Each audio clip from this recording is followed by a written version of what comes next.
Welcome to the State of Happiness. I'm your host, Leslie Juvin-Acker, Chief Happiness Officer at Leslie Inc., where we provide solutions for finding happiness for stressed, anxious, and overwhelmed senior-level managers, executives, and entrepreneurs. The State of Happiness podcast offers you conversation, inspiration, and ideas for helping you increase your happiness in the areas of your personal relationships, your career, your abundance, and your emotional well-being. So come along with us on this episode, and we'll help you get the tools, resources, and inspiration you need to help you find your own state of happiness. Thanks for joining us at the State of Happiness podcast. Now, you can get happiness tips and news directly into your inbox each week with the State of Happiness newsletter. Receive special offers and invitations to exclusive online events. Go to leslieinc.org and sign up right now for the State of Happiness newsletter. Hi guys, thanks for joining me on this episode of the State of Happiness with me, Leslie Juvin-Acker. And on this episode, we have my best friend, Anna Gomez. She's our camp counselor of our Work Happy retreats. Thanks for joining us, Anna. Thanks for having me. So on this episode, we're going to talk about how we met. What's our story? Who is Anna? And on top of that, we're also going to talk about how to advance your career, follow your dreams. And she's going to tell us her story and how she's doing that today based in New York City. So, Anna, let's talk about how we met. We met a long time ago. Yeah, we sure did. How old were we? Junior high. What were we, like 13, 14 years old? I think we were, 13, 14. Mm-hmm. And so we met at that age, and we actually met in gym. And actually, we were being lined up in the gym. For roll call, I guess you would call it. And you were standing behind me. And what did I do?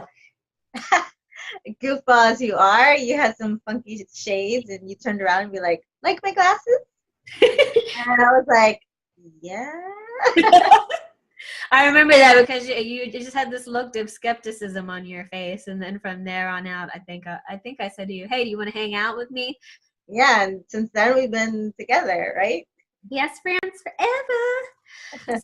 So we went to junior high together, and we had a lot of fun. We were not the most athletic kids in gym. We spent most of our time hanging out under the pine trees, and you were peeling the little, what are those, hexagons or octagons off of the soccer balls? Soccer ball. So we weren't really soccer. That's what I was doing. Yeah. You were writing in your journal, and I was peeling the hexagons off the soccer ball. And then so we got in trouble, and one of the coaches came, and he's like, you have to save all of those, and if I ever ask you, you have to show them to me. And so you saved those little things. Yeah. You saved them, put them in your locker, and yep. Even by the end of the year, and the last day when we were emptying out our lockers, you said, he never came to me and asked me for these things. Well, I wasn't much of a troublemaker.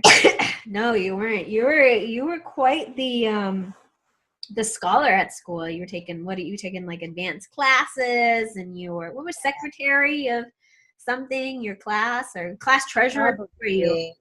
I was a little bit of everything in band and history and all kinds of stuff. I don't even remember everything I did. I know in high school it was crazy. Treasurer, vice president, American Cancer Society, Relay for Life, team captain, all kinds of stuff. Yeah, I remember going to those. That was cool. So you have always had your hands in events, always had your hands in creative expressions. You've always had your hands in managing things, groups. That's always been you. And I think camp counselor kind of fits your personality because you're kind of like the person who kind of puts people where they need to go. You help people meet the goals. You kind of like, but the thing is about you is that you're very laid back. You have a very laid back style. Even though you're always on it, but you take a little bit of a more chill approach to leadership, wouldn't you say? I try to, yeah, because I want to have fun, you know. I mean, you're right. And now that I think about it, you're right. In high school, it was my hands in everything, and it was always about having fun and getting the job done. And I still do that. That's funny. I never thought of that. It's true. But you are. I think camp counselor is a perfect nickname for you. You know, all of us at Leslie Inc. have a nickname. We don't really like to go by the traditional titles because we're not a traditional company. We like to have fun. We like to, and the Yeah. thing is that I had a nickname for you growing up. Oh my gosh, Anno. And when my dad got word of that, he was like, "What is she calling you?" And what does Anno mean? Don't know. Yeah, for those of you who don't know, ano in Spanish means, you know, the peephole. So the butthole. So my dad was like, "What is she calling you?" I told my dad, she doesn't know Spanish. It's not like that. I would always call you Anno. Everywhere. I'd be like, Anno, Anno. And then I think it happened. I think I stopped calling you Anno though once we get into college because then after high school, you actually went down to Florida International University Yeah. down in the Miami area. And after that point, when you were living in a largely populated Hispanic area, you asked me to stop calling you that. Yeah. Can you imagine? Yeah. Hey, Anno! Yes, not really. We all gotta outgrow the nicknames, you know. So we got, yeah. You know. we got a new nickname for you now. Yeah. Yeah. So it's more comfortable. It's more of a leadership role, which is kind of great because you are the leader for leaders because the position that you have with us here at Leslie Inc. is really helping to organize and to put together our work happy retreats and coordinate with different companies who are looking to expand their corporate culture and increase mindful leadership. And you're really all about getting it done, but also having a fun time. And it's really cool because our retreats or our workshops are like that. And then you manage to put that two and two together. But I want to take people on the journey a little bit more to get to know you and the choices that you made in your career to get you to this point, because you have an unconventional path. You're not like the traditional, like, let me just graduate from college and let me just take a job somewhere. You have gone a different road. And I think that it's important for people to pay attention to the road that you've taken because it goes to show that not everybody has to take a traditional career path. And I want people to know about the choices you've had to make, some of the resistance that you've had to outsmart, and even some of the skepticism from people that you love that were like, I don't know if you should be doing this. So take us a little bit about, you know, your choice to go to FIU and why you got into the pursuit that you're in now. Like, take us at that point. Okay, yeah. So I chose to go to FIU, and originally I wanted to do international relations. I wanted to be like a diplomat, you know. I took my first course in international relations, and I'm like, this sucks. Yeah, and that's, you know, that's crazy because I went to university to go get a degree in biology so I could be a dentist. Yeah, no, I was not into politics. I was not into learning all of these hypotheticals of what should be and what could be. Yeah, it's just no. Yeah, but my degree was getting international affairs. That's my degree. I know, and good for you. And it's just funny because, like, you went into something, I ended up getting the degree that you rejected. Yeah, and French too. Remember, I was studying French, I think, in high school. We both were, and then you continued that for many years. I mean, you're fluent now, and I just was like, can give that up. Well, I mean, you go to France, you do understand some of it. Yeah. I can still understand. I can't quite talk, but I can understand. I mean, it's very similar to, you know, Smith and right. Italian. So you go to class and you're like, this is boring. I'm going to let Leslie do this. Yeah. What did you fall in love with? So then I really wanted to, someone was like, hey, you know, why don't you take a sociology? I think we had to take sociology and go to sociology. And I was really liking it. I mean, it's so funny. I mean, now that I'm talking about this, it's so weird how it works out, but it was sociology, the study of groups, the study of group patterns, what happens. And that just fascinated me. Anthropology, I was like, I totally want to do this. I just want to sit out in the wilderness and photograph people and just write down what they do and then come up with patterns. It was just great. It was awesome. And so I started doing sociology and anthropology. And of course, I was also very actively involved with women's studies. I was in the Women's Studies Student Association and also the arts. I mean, my good friend Rainier, he was in theater. Celinda also did some like music and theater stuff. So, with the Women's Studies Association, I did a production, the Vagina Monologues, and that was a huge success. It was a huge fundraising success, and I was like, oh, this is really cool. I remember that because you started doing that, and then that's when it was almost like it lit the fire inside of you to be like, I can keep making these events. People want to do these things. Yeah, exactly. And so I was also always interested in film. So I was taking this film studies class. I can't quite remember what it was about, but there was an opportunity to do an internship at the Miami International Film Festival. So I took it. And I was like, this is awesome. Mind you, I was like a lonely intern doing like mailings for organization, like mailings for the membership and doing research for corporate research. Nothing elaborate, but it was just so cool to me. Like the whole concept of a festival and behind the scenes and all these international people coming together to celebrate, art, really. And that really sparked the bug. So once school was over, I was like, I'm gonna do this. So I did the Miami International Film Festival for a bit, and then in the festival circuit you rotate. So when that was over, I did the Women's International Film Festival. I did the Doc Miami Film Festival. That led me to Tunis. Always coming back to Miami every couple of years. So that was like what I really wanted to do, like festivals and travel around.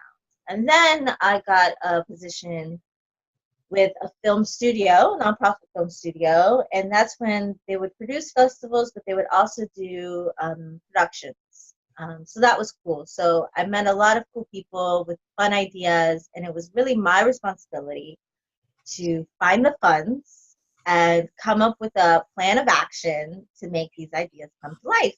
And one of them, Danny, her idea was this One Water workshops. Danny Washington. Yep, Danny Washington. I was helping her and her mom writing the grants for this. And what is she doing now? Just so that way people who are just finding out who Danny Washington is. She's got her own show. Yeah, she does. Nature Knows Best. Yeah, that's right. She's doing everything. Oh my God. Nature Knows Best. Danny Washington. Yeah. She actually is a client of mine. And she's amazing, gorgeous goddess who knows everything about marine biology. She's got a TV show now. And you helped her get her start by organizing. Well, I didn't help her get her start, but we worked a lot together in the One Water workshops and these workshops that she did with her mother, educating kids about water conservation. And it was this workshop to really go into schools and create these public service announcements. So it was teaching kids these skills with filmmaking and a method to really address this water conservation issue. So it was a really cool, creative opportunity, and it was a lot of fun. And it was at that point where I was like, I need more skills. Like I can't. I need to learn more. This was 8 years after I had graduated from FIU, and I was like, I'm gonna go to grad school. And so I did my research. I remember that. I was like, I'm gonna go. If I'm gonna pay money to go to graduate school, I'm gonna go to the best school money can buy. And so I went to Carnegie Mellon University, Heinz College. I got in. They had an amazing dual program. What's the just to say? What is the mascot? Do they call them the melon heads or what? No. It's not the melon. It's the tartan. I think it's like Scotty the little dog. It's a Scottish dog, Scottish Terrier. And is that the kind of dog that Carnegie had? He had those types of dogs, or what is that? I think it might come from him. I think so. I think I've seen pictures of him with those dogs. But anyway, It's a little Scottish Terrier, and the plaid, tartan plaid. That's like the mascot. awesome. So I went to Heinz College of Public Policy. I went there for a master's in arts management. They had a dual degree with the University of Bologna. So I did 1 year at Heinz at CMU, and then I went to Bologna. And yeah, it's been great. You got a dual master's, Out didn't here you? working, huh? You got a dual master's, didn't you? I did. I got a dual master's. The first one's Master's of Arts Management, and at the University of Bologna, it was innovation and innovation and management of culture and the arts. So it's a That's some graduate. smart people stuff right there. Yeah, it was really cool. It was I think the program was awesome because I really got to learn the American method and data-driven methodology with arts management and nonprofit management, and the totally on the other spectrum international game of management, which is pretty cool. So very much, I mean, they perceive art so differently. I mean, art is a way of life there. It's It not is, isn't it? It's not so much. based. Yeah, it's not so much as a commodity as it is here. Yeah, exactly. Right. And but the thing is though, is that when I see it, because I remember your journey of making the decision to do this, I remember you did have some struggles with one of your moms who didn't quite understand your decision to go into arts management. What is all of this? I mean, she really had a struggle with that, and because of that, you had to come to terms with explaining to her your vision that you wanted for your life and your career. Tell us a little bit about that. No, I think every point in life there comes a point where you have to decide what's best for yourself, and I think that point came at some point when I was working two part-time jobs, struggling to make ends meet, and I was like, I can't do enough of this. I mean, I'm working at a nonprofit film studio, I'm working at a film archive, I'm also doing part-time at an insurance company. Like, how much longer can I do this? I also came out of a very bad relationship, and it was just I needed to get out, and I said, what is the best thing? What do I want? And for me, that was I not just leaving Miami, but really just focusing on where my future was going. And for me, that felt like I don't want to spend more time, doing the grind. I want to actually go learn, specialize in something, and then come back with some more knowledge to actually produce stuff. And so my mom didn't understand that. I mean, she was like, this is a huge debt. I mean, Carnegie Mellon's a private school. It's not a public school. Sure, my grades are good enough. Sure, I can get a scholarship, but it's not going to pay everything. I'm going to take loans, and then you're going to Italy. Why are you doing this? Are you running away? This isn't smart. So they didn't quite understand that I was looking at the long-term goal. And it's amazing to me when I look back, because even though I had that resistance from my mom, everything fell into place. Like, I applied once, I got in. And I only applied to that one school. I got in. I got like a scholarship. Didn't cover everything, but it was pretty good. I got the loans I needed. I found a house to stay in less than a week of being there with the money that I had saved.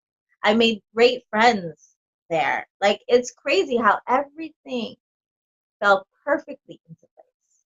It was like I was meant to be there at that time. And I think now my mom, I mean, she knows, but she's like, okay, that was a smart investment. And I make double what I was making in Miami. I was making peanuts. you know Now at least I can put a roof over my head and pay the loans back and do all of that stuff. So it was a long-term strategy for what I wanted to do. So So it was liberating for you to be able to just follow your truth. And you saw that when you got honest with yourself and you were just like, I'm sick and tired of being sick and tired and being broke and Yeah, not having a way. It was like just becoming honest with yourself about what you wanted from your life and what would make you happy, and yeah. acting on that and going along that path. It actually was an easier path than not doing it at all. If you are ready to find your state of happiness, then a State of Happiness guide pack will get you there. 1 state, 4 destinations. These unique one-on-one coaching packages with me, Leslie Juvin-Acker, can help you reach your goals, dramatically improve your self-confidence, and create the life and career you want. Learn more about Leslie Inc. guide packs at leslieinc.org/get happy. Watch the informational video, select a guide pack, and change your life in as little as 1 day. It's that easy.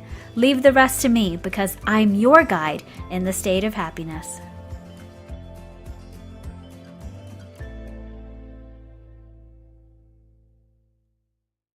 Yeah. I mean, you remember the conversations. You were there. I do. I remember them, and it was a struggle.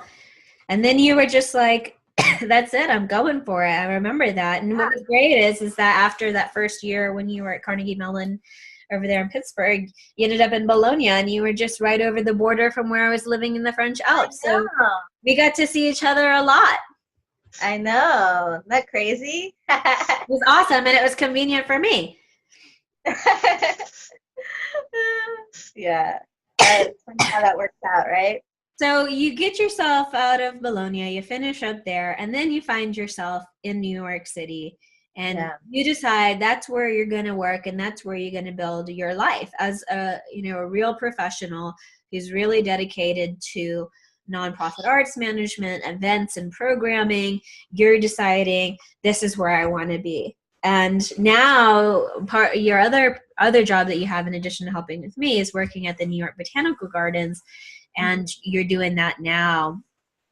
But I want to go back to kind of the decisions that you had to make about being honest with yourself. I want to go a little bit deeper in there, because not surely, even though there was a lot that were happening and it seemed like a lot was falling like dominoes, did you have any doubts that this would work out? Did you feel afraid, or were you worried, or did you have any moments that you felt like maybe this isn't going to work? And if so, what did you do to kind of get yourself back on track?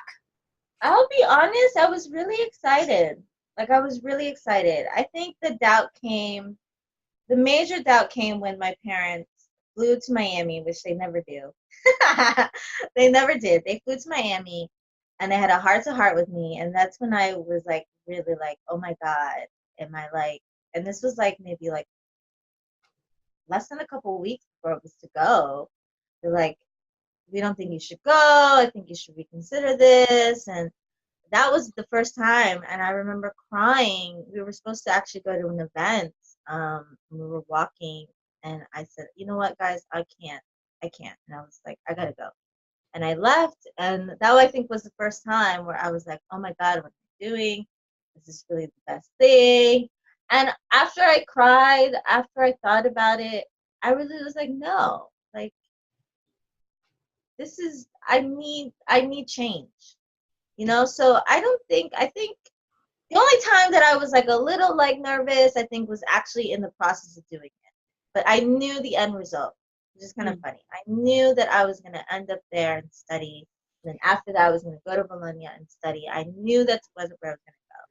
So I think the little fears came with oh shit, it's 3 days, and I need to find a place. Where the hell am I gonna live? And you're walking all over Pittsburgh, taking a bus. You've never been there. I don't know if anyone's ever been to Pittsburgh, but it's really hilly and kind of confusing. And you're like, okay, you're checking out these places, and you're like, oh, who am I gonna live with? Those are little scary moments, or oh no, I have a project due. Am I gonna finish in time? But I was never really no, I don't think so. And I think in those moments, I thought of that final goal. I knew where I was headed. you know, and I think sometimes you need that when you have that finishing line in your head. Those little curveballs don't really just pass them, you know, you shrug them off, you know? Yeah, you just work through them. Well, let's Yeah. put things into perspective a little bit as to why you were getting a lot of resistance from your folks. You know, your mom was in the military, she was in the Navy, and she had a Navy career. Yeah. And Both of then them. then yeah, both of your moms. And then on top of that, you know, one of your moms went in and started working for the government, right? So she's what is she, Yeah. Department of Agriculture or something like that.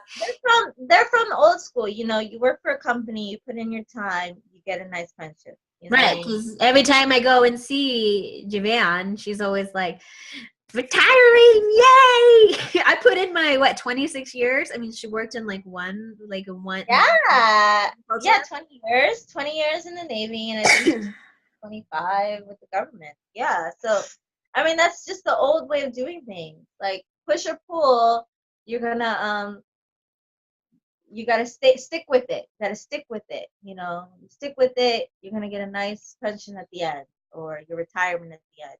And here I am with the festival, and that's the complete opposite. Film Right, it's festival is seasonal. it's an 8 month gig, and then you gotta hustle for the next one. You know what I mean? Right. So I'm coming from I guess my generation where it's like you're bouncing, you know, you're jumping. This isn't working, let me find another thing. This isn't working, let me go to another place, you know? You're Right. trying to establish yourself in more of like a community versus an organization, you know? Ah. Yeah, here I was trying to say, no, I'm the girl you go to in the film festival world in Miami if you want X, Y, and Z, or, you know, ABC. Not so much, oh, I'm only working for the Miami International Film Festival, you know. No, I could work for them or you or that, you know. Right. Because we look at, which reminds me of like when I read the book How Google Works, and how they talk about, you know, the way that Google works is they say, why you groom and you raise, you know, your employees, and how do they thank you? They leave you, right? And that's how, you know, Silicon Valley is, and especially that industry. You know, a project is really great, and then it could suddenly fail or it becomes outmoded, Yeah. and then you're off to another thing. And what they talk about in what Google Works, as you know, the founders and the CEO of the company, he's talking about, you know, you got to find yourself a nice surf break, right? You can't find, you know, the job is the wave and the break is the industry, and you got to get in the industry and you got to build relationships.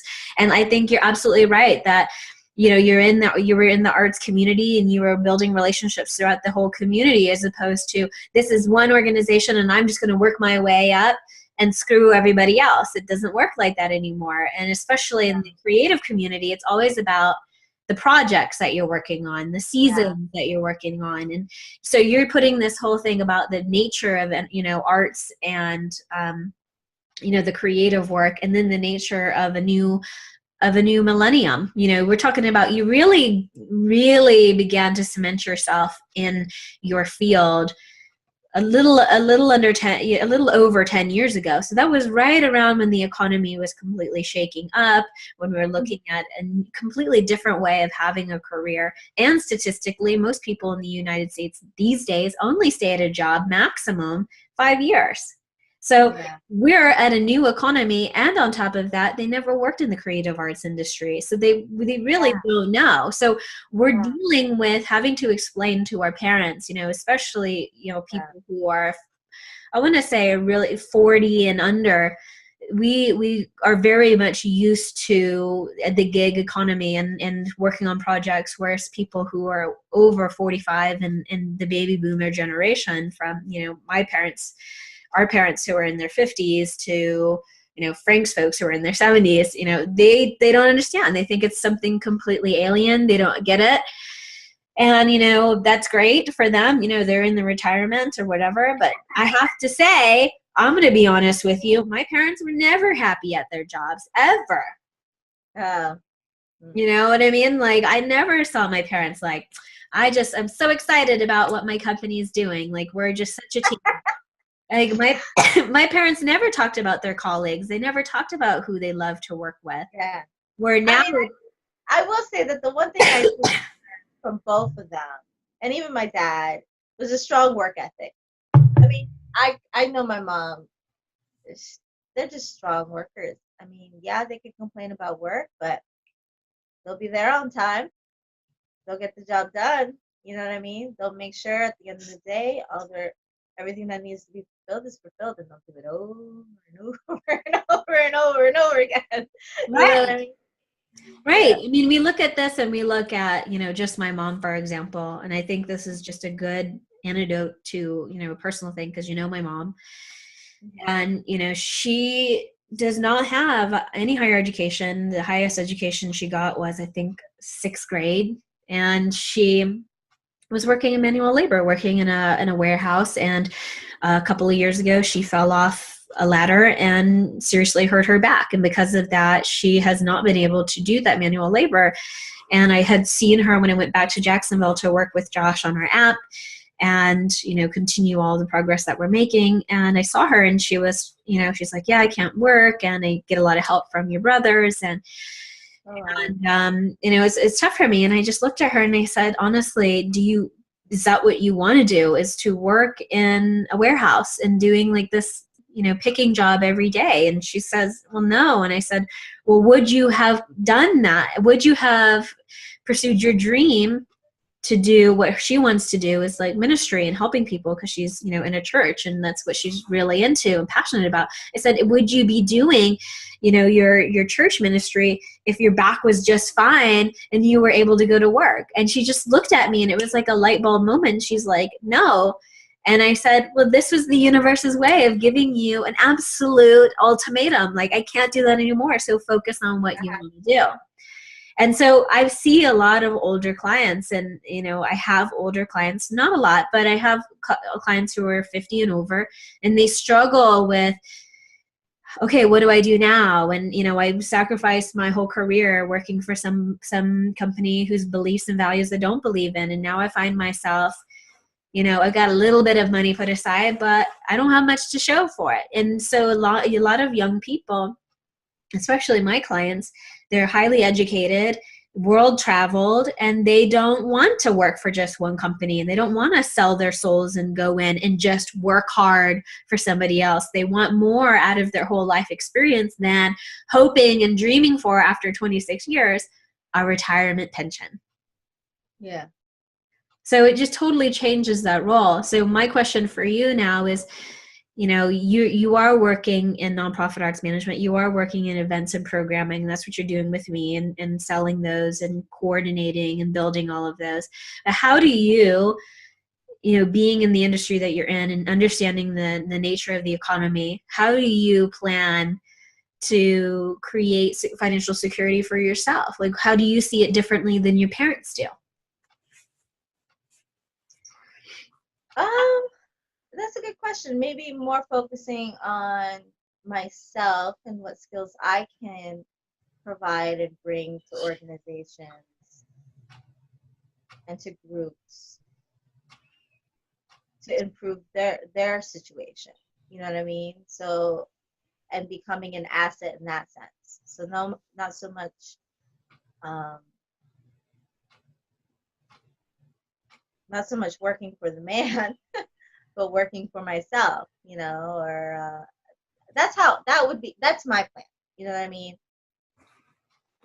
And So it's more like developing your own personal brand rather than yeah, trying to yeah, aim for like a title or a promotion or something. exactly. Because I really don't look at titles. I really don't. Because when, in every situation that I've been in, and every single job that I've had, and every single project that I have, titles don't mean you. Because at the end of the day, everyone, especially with events, everyone has to work together, regardless of what your title is, to make that event happen. Like, whether it's the person that was the custodial person, or whether it's the actual singer on stage, or the person that's in charge of lights and sound, or the head honcho that came up with the idea, everyone's got to rally up and do what they need to do. Whether, picking up the trash or making sure the lights turn on or whatever it is, Everyone has to do it. So I always try to take every single opportunity that I'm given to learn something new or develop further my skills or try to improve or learn from other people and other skills that they may bring to the table. You know what I mean? And that goes for any situation. So I think in every circumstance that I have, that's what I try to do. You know, learn a little bit more about marketing, learn a little bit more about sales, you know, learn the tech stuff, you know. I'm learning now because we have it, you know, sound. What do these things mean with sound, you know?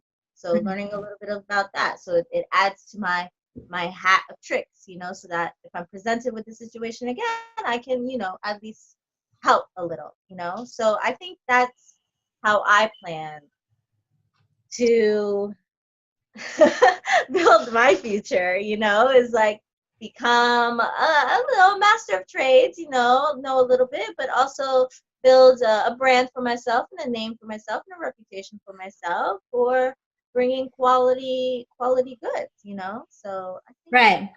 So that if the more you build your personal brand and the more you yeah, become dynamic and valuable, the indispensable that you become. yeah, exactly. And Awesome. for me, I mean, one of the things that is always important for me is, I mean, you can be great at math and great at reports and stats and things, but if you don't have a personal connection, it's not going to go anywhere. So for me, it's really important to build relationships, be personable with people. Sometimes I see people, I mean, I see VPs that they cannot have a normal conversation. You're like, how the hell did you become a VP? Like, how are you in charge of a multi-million-dollar earned revenue income here? Like, and you can't even say hi to me when I pass by you. You know, it's like it's so weird to me. So for me, it's really important to have that personal connection. You know, to really, um, you know, relate to people one on one, and that goes for customers, that goes for clients, that goes for teams, goes for people you work with. You know, you might not always agree, but you need to have um, a sense of respect for one another and a sense of, you know, yes, that this person's here for a reason and you should learn something from them, if not take away something, whether good or bad, from them, you know. And I hope that answered that question. I don't know how we ended up on that tangent. No, I think that's great. You know, it's like developing a sense of emotional intelligence, you know, and I Yeah, think it's true because that's what we do with our work happy retreats. You know, we talk about yeah, build emotional intelligence skills, and they're the most intuitive skills. You know what I mean? And these are emotional intelligence skills you can definitely train yourself to, but the source of having strong emotional intelligence is really intuiting your own emotions and what do they mean. And then from that space, having worked through your own emotions, you're able to connect with somebody because you've been like, oh, I know where you are. You know what I mean? Let me help you get out of that place. And that's why we talk about the state of happiness, is because a lot of times we find ourselves in all these states, and we get lost in our careers, and people who are in executive positions and senior positions, such as yourself, you find yourself so caught up in the work, and we get up in this position to where we have to, emote with people and connect with people. And if we don't have those skills, if we don't nurture those skills, don't build those skills, then we're not going to be able to connect with people. And we find ourselves more and more and more alone.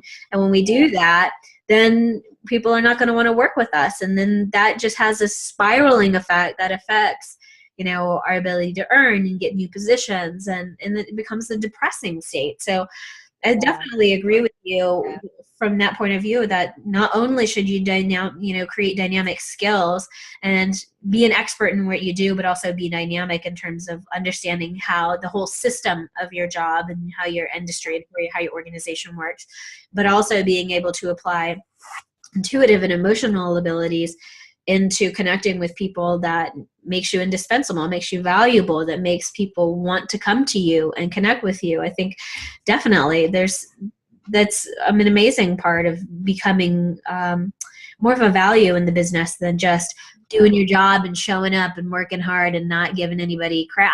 You know what I mean? yeah. So awesome. So now you're here and Now Mm-hmm. we're focusing on a lot of the work that we're doing in New York, and you're helping me expand, obviously, in London and Los Angeles, but most of the work is being done in New York. And, what's it like to work in New York? What for you? You've traveled a lot. You've been all over the world. You've been, especially with your career, you've worked internationally. You've worked with, Valentino's people. You've worked with international and famous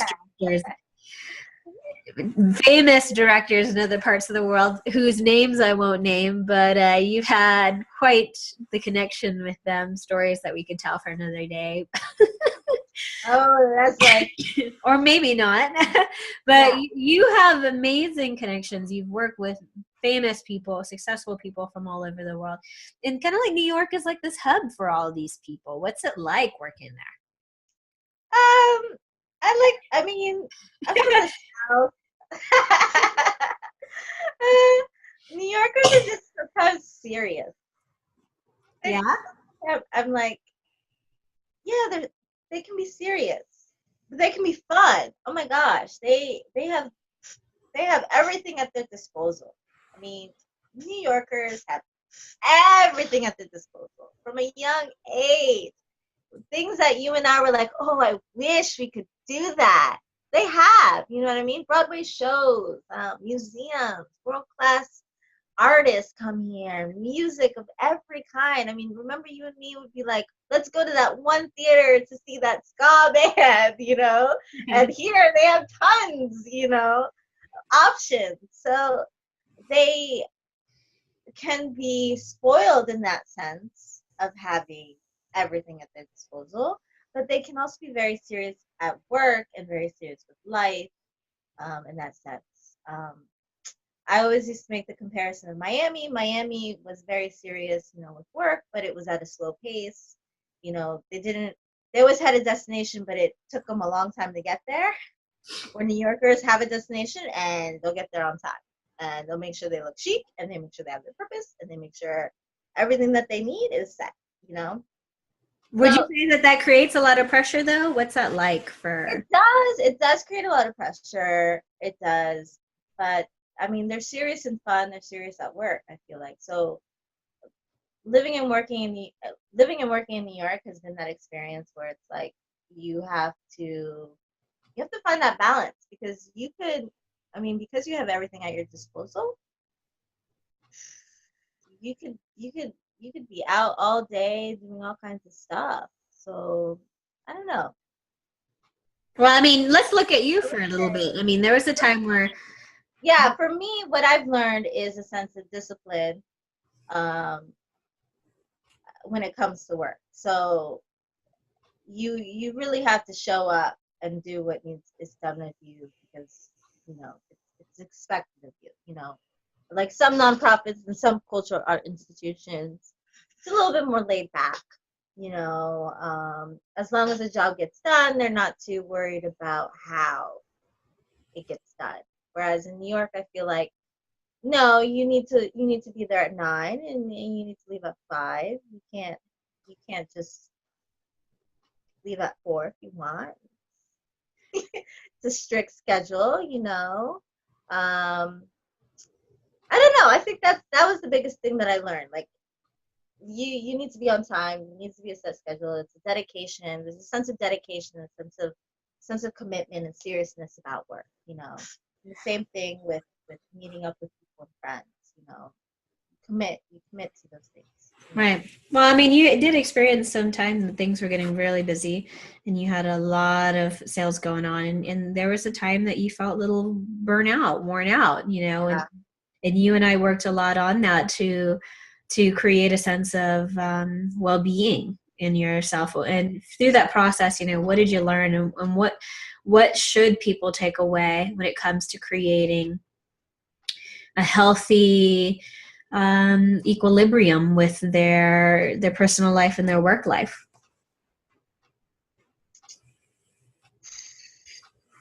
I think the first realization was everything you do in life is a choice. You choose to wake up in the morning, you choose to go to work, you choose not to. It's a choice. It's your choice. You make this choice for various reasons, right? You know, whatever those reasons are, but it's a choice. That's one. The second, you need to make time for yourself. Like you need to make time for yourself because yourself, you are important, you know? And I think that was a big struggle for me was here I am, you know, everyone is rallying. There's a huge exhibition coming on, and they're expecting 120% from you, and you know, you got to produce. You know, you need to be there. You need to make sure everything happens. But I'm trying to carve out some time for myself, some time with me and my partner to spend time, and I can't. You know, and so I had to make that choice. Like, no, I'm worthy of this time. I need to have this time. I need to have my days off. You know what I mean? Like, this is important for me. It doesn't matter that we're going crazy right now and we're breaking records and sales records and all that stuff. Okay, that will still be there. It's important for my well-being, you know, because I'm important, you know, like Right. Well, because what happens if you start falling apart because you had a mental breakdown? yeah. I mean, yeah. Because you can't be there. Your body shuts down. Yeah, you know. So that was a big thing. I mean, for me was saying no. Because I used to give I mean, I still do give 100%, but I was giving like my whole blood, you know, and it was like it wasn't making any difference. I mean, whether I was staying till whatever time in the morning to get this job done, I would still come back to more messages and more emails and more requests. So it didn't really make a dent in the Right. production. You know what I mean? So it's like it's better to just take this time, make the choice to value yourself and, you know, go on vacation, visit your friends, relax, you know what I mean?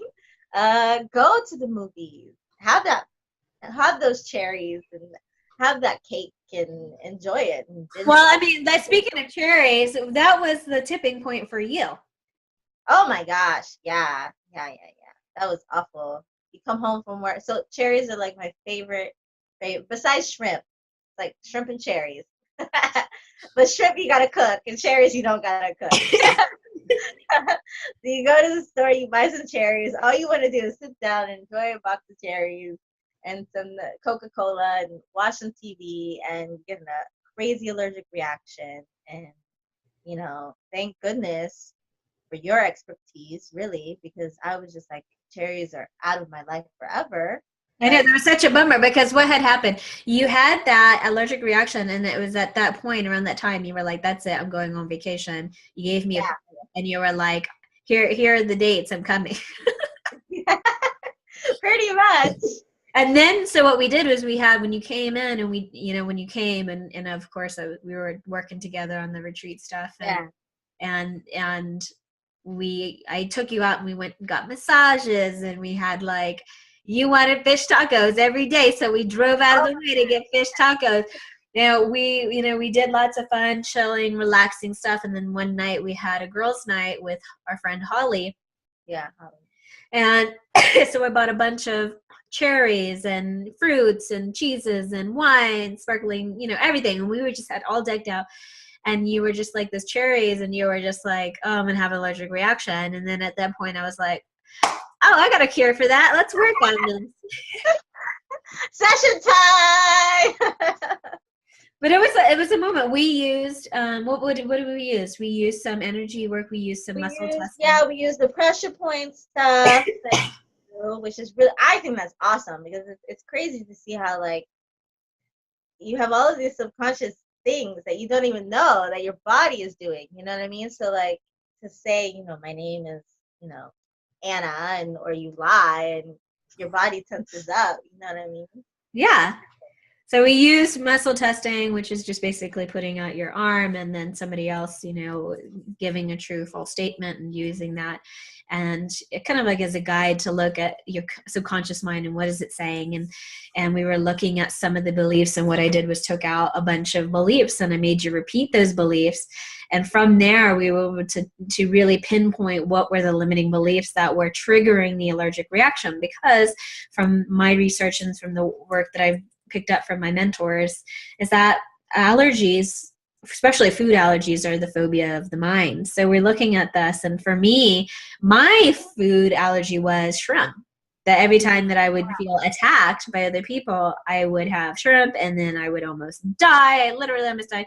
So I knew where you were coming from, and I knew how urgent this was for you when you started feeling that. And when we started doing EFT tapping and talking about those limiting beliefs, the symptoms of the allergy started to go away, and you went back to eating berries. And what was it that you learned at the end of that, impromptu session? Well, basically that, your parents teach you things that aren't always right. Subconscious patternings from our parents. Yeah. And we do pick up a lot of subconscious beliefs. You have to struggle in life, and that's not necessarily true. And that, you can have fun in life, and that you're worthy of having fun, and I'm worthy of doing what I want, And I think that was a struggle. Life's not a struggle. Life's not a struggle. Unless you make it one. And we do. I think we do. What is it that my brother would say? My brother Lou, he would say, I'm on the strug. And he would say that all the time. And he would literally be struggling. And it's like, why are you saying that? And also looking at the language that you say, the things that we repeat, oh, this is so hard and I don't have any time. And we're telling ourselves that story. And we really looked at, when it came to burnout, and one of the articles that I have on my blog at leslink.org/blog, we talk about, burnout and emotional, just mental breakdown and how to deal with that. And by examining that, we're looking at language patterns and the beliefs that you picked up from your parents and the fears of being rejected and all of these different things. And by working through them, you were able to release all of that stress and the source of that just allergy that led you to just go, okay, that's it. I'm buying a plane ticket. And then afterwards, I remember you said, I caught up with you and I said, well, how are things doing now? And you were just like, oh, things are much more smoother. Things are just so much easier. Yeah. They really are. Well, I try to meditate on the drive, so that's always good. With your eyes open, I believe. Yeah, I listen to, of course. Like I guess it's not like a full meditation, but I do listen to like these power thoughts things about, and sometimes I'm like, usually when I choose to listen to these things, my commute is so smooth. And when I go into work, I'm so relaxed and so prepared. And the days that I choose not to, it's always a freaking traffic jam. I'm always like stressed out. I'm always thinking about all these other things. So I consciously choose to try and get in the Zen zone while I'm driving. I'll listen to your videos sometimes if you have a new video, or I'll listen to like, something intellectual that it's just nice to start the day. So that's a new routine that I have now, which is awesome. And also, I do stay late at work, but now I try really hard not to check my emails or messages while I'm at home on the weekends. Like I really they can live without me for this day. Like it's fine. You know what I mean? Like I'll come back and I'll be there on Sunday or Monday. It's going to be okay, So that's also another conscious decision.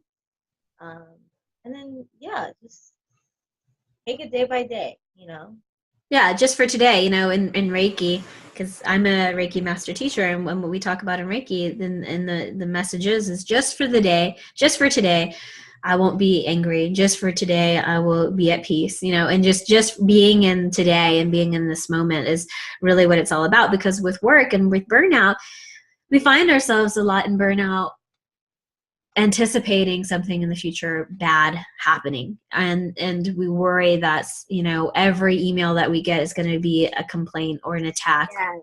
and we're anticipating someone coming after us, and then we become paranoid. And I call them, what I call it with clients in sessions, I call them conspiracy theories, because we're making up stuff about this person's out to get me, and then you know, I'm like, you created conspiracy theories, like you don't even know here. Or one thing that I've also learned with you as well is just becoming more aware of what my coworkers are really, I guess, what, not so much what their intentions are, but what they're trying to communicate with their nonverbal actions or with the stories they tell. Like, so I used to get really, really bogged down or involved in like my boss's anxiety over not making projections and things like that, and it would really, really stress me out.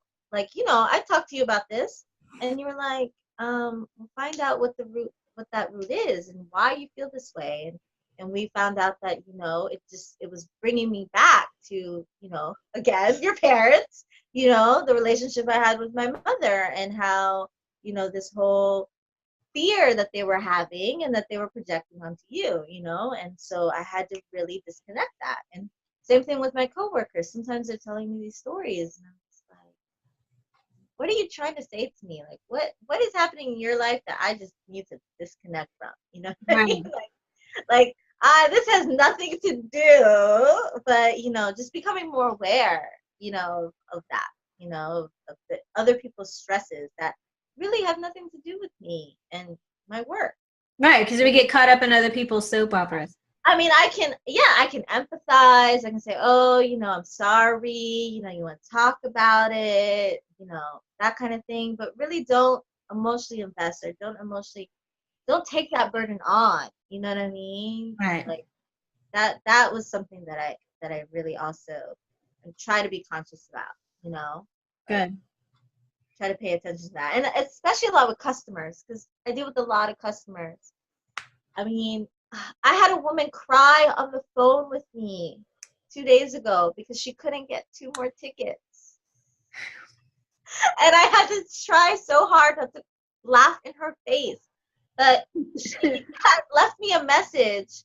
And I said to my assistant, I said, can you please give her a call? She needs to purchase 2 more tickets.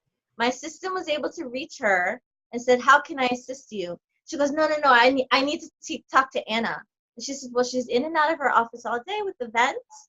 She might not be able to get to you until the end of the day. Are you sure? I can't help you. No, I have to talk to Anna. I have to talk to Anna. So, okay, I'll leave a message. Mind you, this was like at 10 o'clock. I didn't get back into my office till 4. Finally, and she's emailing me, can you please call me? Can you please call me? I need 2 more tickets. Can you please call me? And I go to my assistant. I'm like, did you call her? She's like, yeah, I called her. Like, she just needs to purchase 2 more tickets. She goes, yeah. And I offered to, you know, make the payment for her an email, and she didn't. She wanted to talk to you. I finally get on the phone with this woman, and this woman is so stressed out, Leslie. She starts crying as if I'm some savior. And I'm like, hi, this is Anna. How can I help you? Oh, thank God. Finally. And she starts crying. She's like, I've been wasting my entire day trying to get a hold of you, and I just need 2 more tickets. And I said to her, ma'am, I'm so sorry. I had my assistant call you so that, you know, she could get you the 2 tickets, because I knew I wouldn't be in my office today. I know, but it's just, and then I was just like, I couldn't believe it. Like, I almost wanted to cry, like laugh, but I was just like, this woman was so fixated on talking to me, and that I could solve her problems. And I was just like, I can't take any of that. You know what I mean? That's all her story. That has nothing to do with me. You know what I mean? And I was just laughing when I got off the phone. I mean, I wasn't laughing in her face, of course. I would not do that. Yeah, you weren't laughing at her. You were laughing at the humanity of this. Yeah. She said to me, she's been staying at her phone all day just to get a call back from me. And I thought to myself, I am not that important. Like, I mean, maybe I answer her, but it's like, we tried to help you in other ways, but you refused to accept our help. You know what I mean? It's just, it was mind boggling. Yeah, it sounded like she had a deep seated fear that something bad was going to happen in the future, and Yeah. she found a way, which was you, and she was so fixated on how this would play out for her to Yeah. think that when another opportunity to solve that problem, a different method, a different way, a Yeah. different path, a different solution came forward, she couldn't even recognize it for what it was because she was so obsessed with that this was the only way, Anna was the only way to meeting and Yeah. assuring that XYZ didn't happen. So the question is, what was she so afraid of that was going to happen if she didn't get those tickets? I had no idea. And that's where I was like, okay. Like, But she got the tickets, right? she got the tickets. She sure did. She got the tickets. She definitely got her tickets. No problem. But this is the thing now, when we look at that, and I think that's the most perfect example because, you know, especially when we're in business and we're working in a team, we get so fixated on, you know, somebody else's performance. Because if Anna doesn't do this and if Anna doesn't do that, then she's going to sabotage me. And then everything else in my path is going to be screwed. So we look at from a group dynamic, which is what a lot of our work together with the work retreats are all about, is making sure that, you know, nobody stands in your way of success, no matter how hard some people might try, because there are people who just want to be a-holes and who just want to sabotage you, you know, like Penelope Pitstop in that one, you know, back, I don't know, remember if you know that Hanna-Barbera cartoon, but so this like bad guy is always trying to kidnap her, and it's yeah, you know what I mean? Like Penelope Pitstop is always on her way, and like this guy's always trying to sabotage her, but by forces of nature and her friends and, you know, whatever, she continues on her way. And it's a part of the work we do. It's like nobody stands in your way, and the universe will always provide that path for you. And you don't have to worry that if Anna doesn't pick up this phone, oh my God, my life is going to be over. You know, we have to like begin to see that life conspires to make us happy, and we don't have to rely on other people for our own happiness. Yeah, definitely. Definitely. So let's wrap up this episode of the State of Okay, it's over already. Yeah, but we're going to talk about, you know, making group connections and group events for our next one. But let's wrap this up. Yeah. Let's tell people just some of the summaries for today. Some of the summaries for today is to definitely follow your dreams. Go after that. The second you jump onto your path, and, you know, resisting your heart. I think that's what it really was, is like the relationship that you were in, and the struggles that you had with your family. It was really you resisting your heart in your truth, right? And once you finally jumped onto your path and said, okay, I'm not going to just get a job. I'm going to build a community. I'm going to go and find an industry that I find myself in. As soon as you did that, the whole path began to be open. Along that path, especially later on that path, we learned that Anna began to realize that some of her subconscious fears were rooted from her parents' fears. And of course, they were not like her parents, like, programmed them consciously or whatever, but we pick up on our parents' fears from an early age about career and security and safety and work and self-worth and value. And these are some of the things that you can actually extricate yourself from, so you can feel better about your career as opposed to feeling stuck in the same old patterns. Another thing is definitely make that time for yourself, nourish yourself, set yourself free. It's okay if you don't pick up the phone or answer. Honestly, I get a million calls a day on my phone. I don't answer all of them because I know most of them will be solved without me. And not to say I don't value my clients, but they know how to reach me. The ones that know how to reach me, they know how to reach me. But a lot of times, most calls are not important. And most of the time, you can help fix yourself. But if you can't, get the help. And in Anna's case, fly over and come and see me. But definitely enlist the help to help you get unstuck from those patterns. And Definitely. It's sometimes it just is like, you know, getting another perspective. You know what I mean? Like just talking to someone new with a different perspective just goes so far, you know? right. And tapping into your body as well. I think a lot of that was the stress and the breakdown in a sort of way with the allergic reaction was really like, okay, I need to reconnect with my body because I'm so into this whole concept with work that I'm not tapping in and tuning into myself. Yeah. Not communicating with your body. Yeah. Definitely. So these are the main takeaways for today, folks. And, have you ever yourself made a critical choice in your life and in your career where you're like, I'm sick and tired of being sick and tired. I want to pursue my dream. How did you make that happen? In the previous episode with my husband, Frank, we talk about how he made the choice to get into his new career in lifestyle and action sports industry and how now he's going into high tech. So we talk about this in a previous episode, but I want to know from you guys, have you experienced yourself a pivotal moment in your career where you're like, I'm going to go for the gold and follow my dreams? And also, have you let go of any of your parents' patternings, your parents' beliefs about how you should build a career? Have you ever experienced like, I'm not going to live my parents' life, I'm going to live my own life? And also, do you take care of yourself? What are your ways to maintain an equilibrium and a sense of well-being in your life and in your career? I want to know. Please let us hear your thoughts and share with us. So, I want to say thank you so much for joining us on the next episode that we're going to be having. We're going to talk about your work at the Botanical Gardens. We're going to talk about creating company culture and the do's and the don'ts of creating an event to connect with your audience. I just want to say thank you for joining us, and I look forward to you on the next episode of The State of Happiness. Thanks, Anna. Thank you for having me. I look forward to it. All righty. Are you looking to find new ways to engage and motivate your team? Want to create a culture of mindful leaders? Then get your company a Work Happy Mindful Leadership Retreat. Work Happy Mindful Leadership Retreats are always fun, always happy, and never boring. Give your team practical and useful tools in conflict management, emotional intelligence, and more.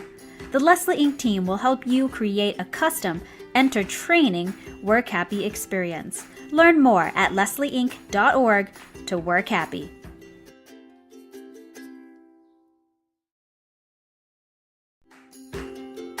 A many thanks to you, happy campers, for joining us today on this episode of The State of Happiness.